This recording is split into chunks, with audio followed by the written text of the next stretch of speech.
Hello दोस्तों, स्वागत है आपका आपके अपने यूट्यूब चैनल साहित्य HBS में। दोस्तों, हम आचार्य रामचंद्र शुक्ल के ऐतिहासिक ग्रंथ हिंदी साहित्य का इतिहास का विस्तृत अध्ययन कर रहे हैं।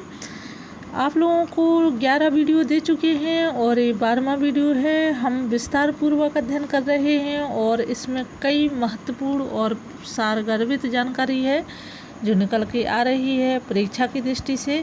यदि हम NTA NET, JRF सेट और राज्य स्तरीय शिक्षक भर्ती परीक्षा की तैयारी करते हैं तो दोस्तों आचार्य रामचंद्र शुक्ल के ऐतिहासिक ग्रंथ हिंदी साहित्य का इतिहास का अध्ययन करना हमारे लिए बहुत ही ज़रूरी हो जाता है।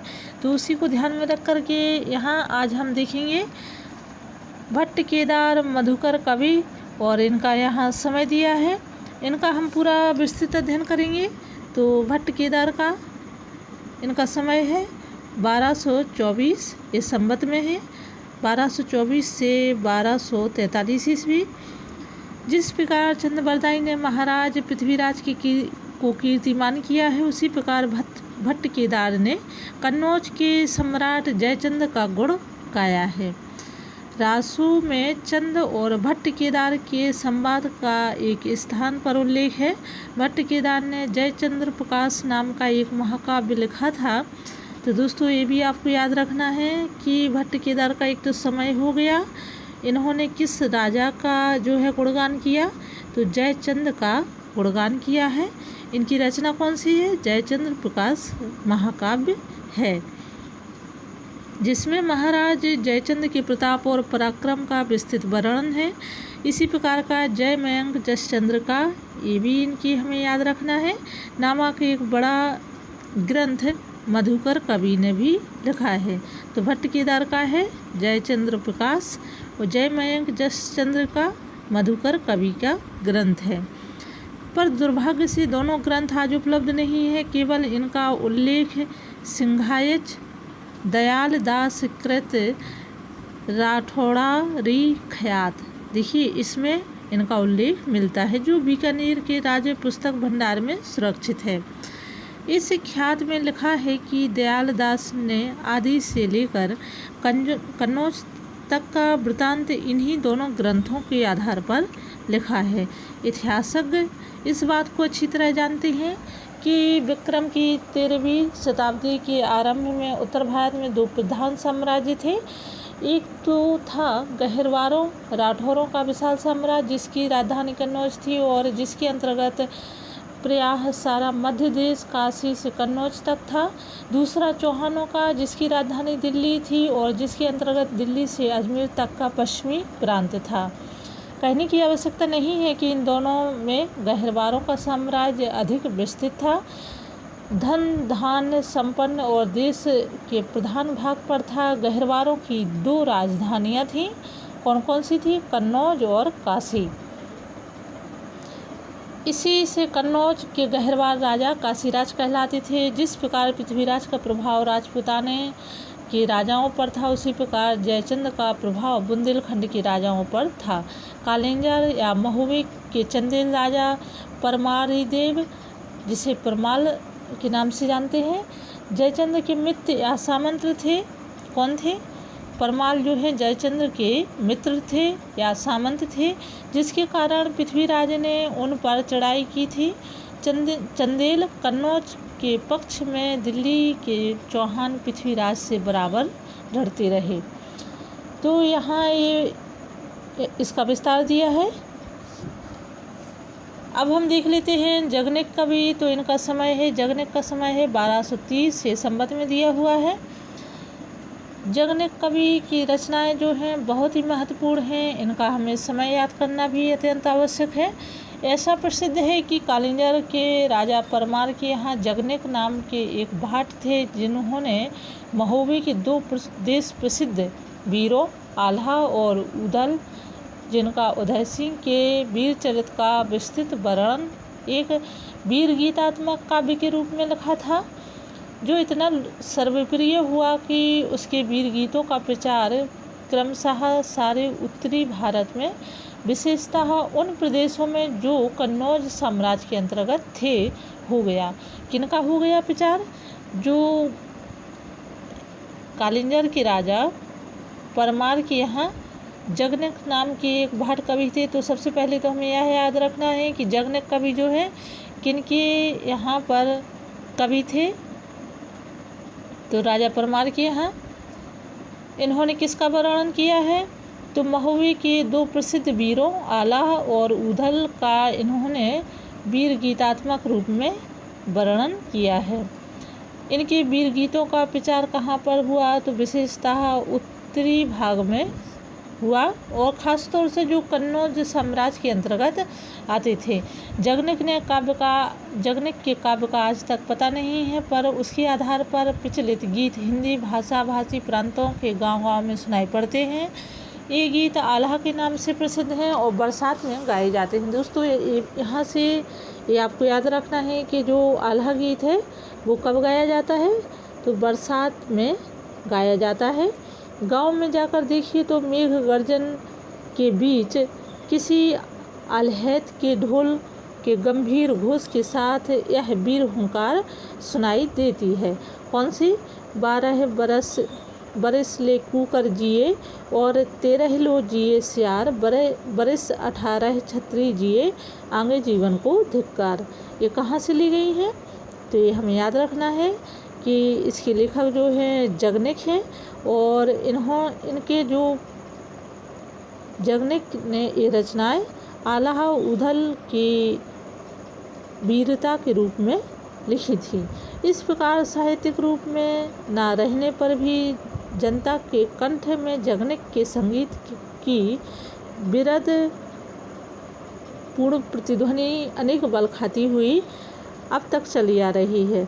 इस दीर्घ काल यात्रा में उसका बहुत कुछ कलेवर बदल गया है। देश और काल के अनुसार भाषा में ही परिवर्तन नहीं हुआ है, वस्तु में भी बहुत अधिक परिवर्तन होता आया है। बहुत से नए अस्त्रों जैसे बंदूक, किरिच, देशों और जातियों जैसे फिरंगी के नाम से सम्मिलित हो गए और बराबर हो जाते हैं।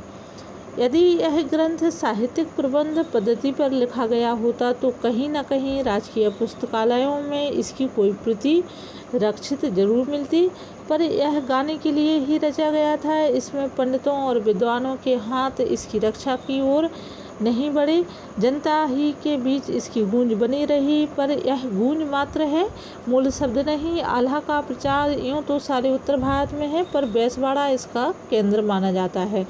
तो यहाँ हमें याद रखना है कि आल्हा ऊधल का मूल केंद्र कहाँ पर है, एक तो पूरे उत्तर भारत में बहुत ही प्रसिद्ध है, लेकिन मुख्य केंद्र इसका कहाँ है, बेसवाड़ा में माना जाता है।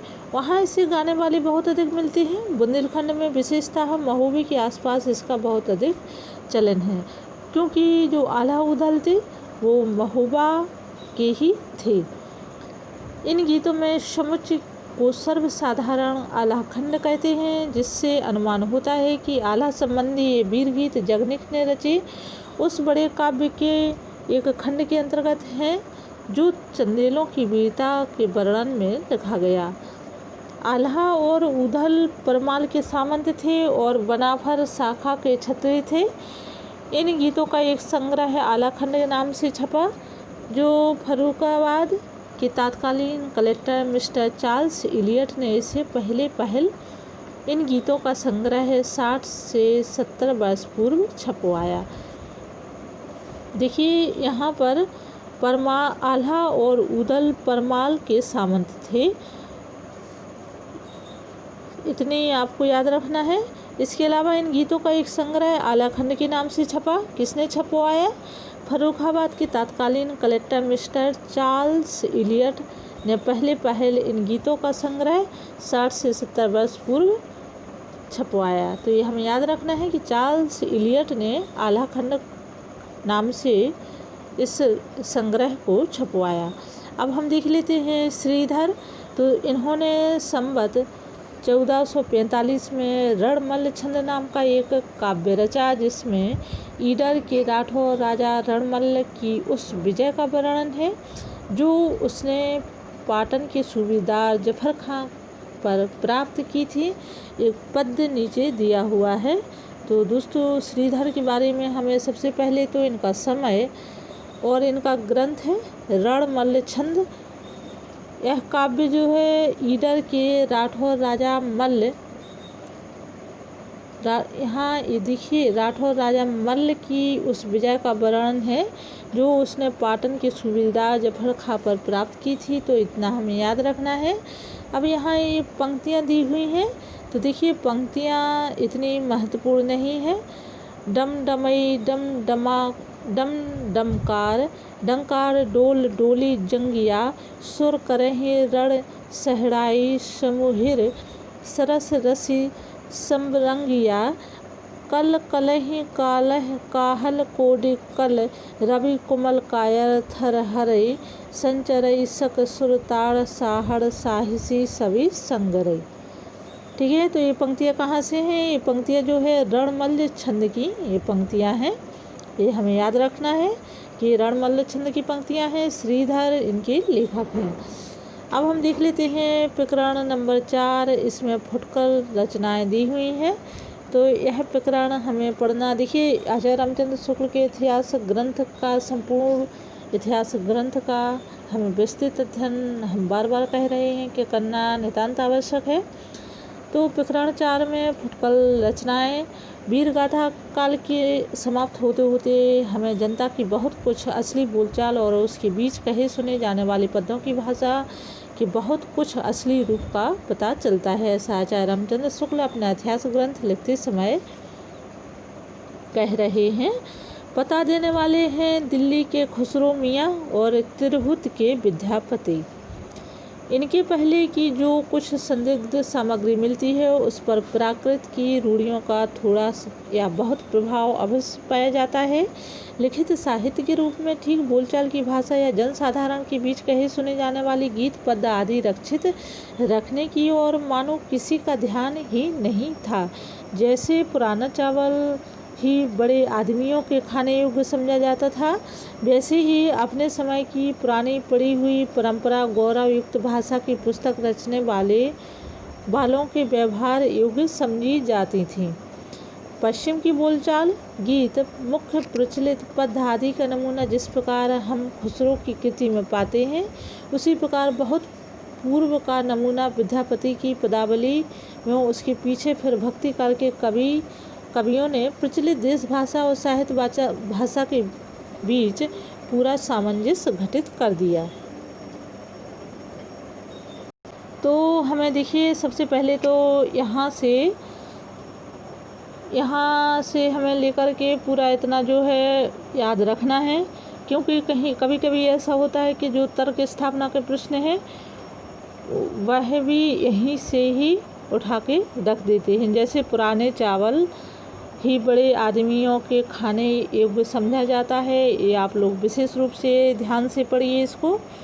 अब हम देख लेते हैं खुसरो, तो इनका हम यहाँ विस्तार पढ़ेंगे।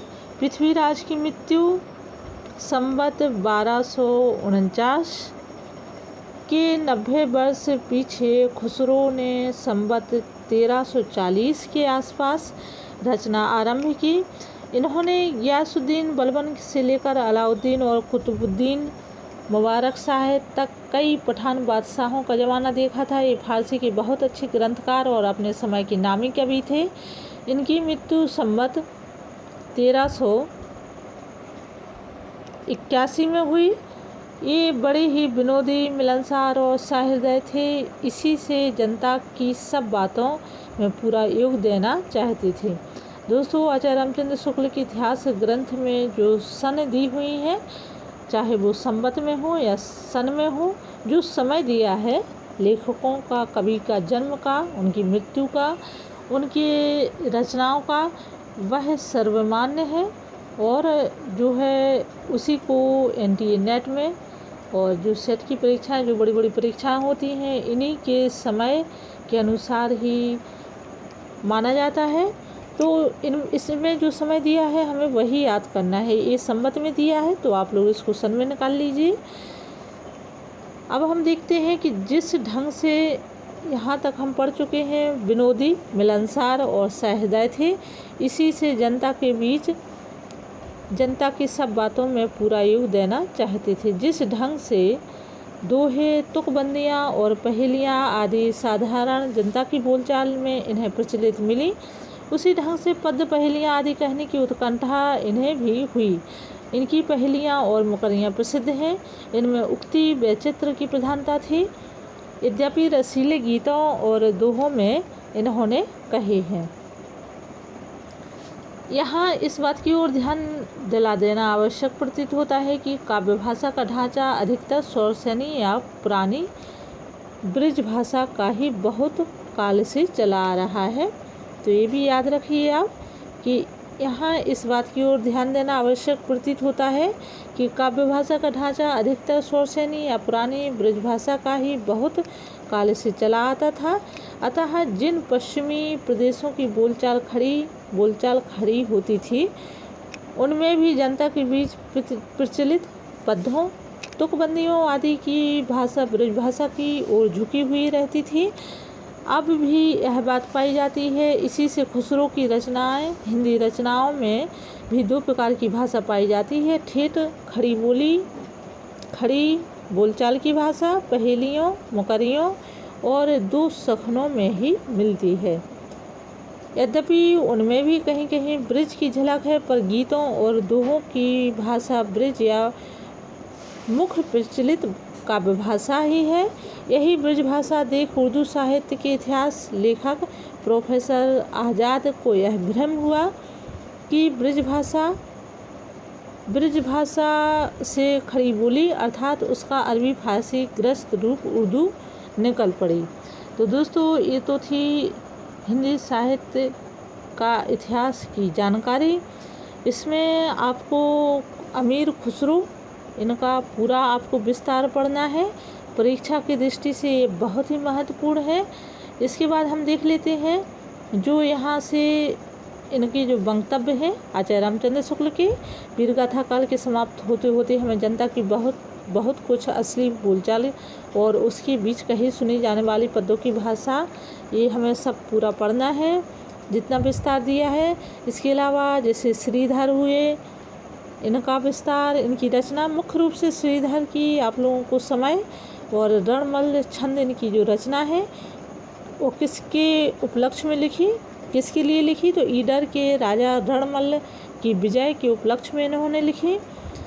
और इसके अलावा जगनिक कवि इनकी रचना कौन सी है और किस राजा के सानिध्य में रह कर के इन्होंने किस प्रसिद्ध दो वीरों अलाउद्दीन वीरों की इन्होंने वीर गाथात्मक रचना लिखी।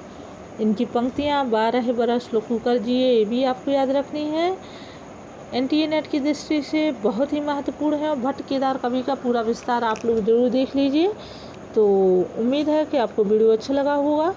और अभी तक यदि आपने चैनल सब्सक्राइब नहीं किया है तो चैनल सब्सक्राइब कर लीजिए, बेल आइकन दबा दीजिए और अपने कमेंट में लिखिए, आप अपने विचार लिखिए कि आपको वीडियो कैसे लगते हैं और किस प्रकार की आप लोग सामग्री चाहते हैं। हम फिर मिलते हैं नई वीडियो नई जानकारी के साथ। तब तक के लिए धन्यवाद।